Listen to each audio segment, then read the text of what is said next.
వాడు దొంగ. ఈ రోజు ఒక్క రోజున 3,192 ఇళ్లు గృహప్రవేశం చేశావంటే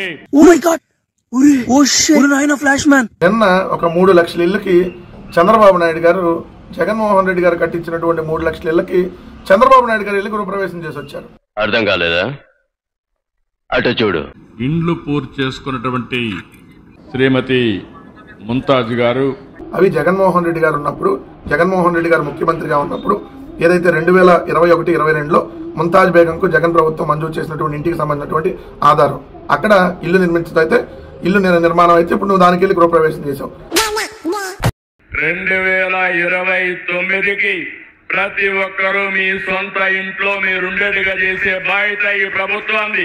కానీ జగన్మోహన్ రెడ్డి గారు అనేటటువంటి ఒక గొప్ప ముఖ్యమంత్రి 5 ఏళ్ల తన పరిపాలనలో 2 ఏళ్లు కోవిడ్ ఉన్న ఈ రాష్ట్రంలో 31 లక్షల మందికి ఇల్లు లేవని గుర్తించి ఒకేసారి 31,19,000 మందికి ఇల్లు ఇచ్చేటటువంటి కార్యక్రమానికి శ్రీకారం చుడితే ఆ రోజు కోర్టులకు వెళ్లి వ్యతిరేకించినటువంటి దుర్మార్గమైనటువంటి వ్యక్తి నువ్వు చంద్రబాబు నాయుడు గారు. నువ్వు ఈ రోజు మళ్ళీ పేదవాడికి ఇల్లు ఉండాలని చెప్పి స్టేట్మెంట్స్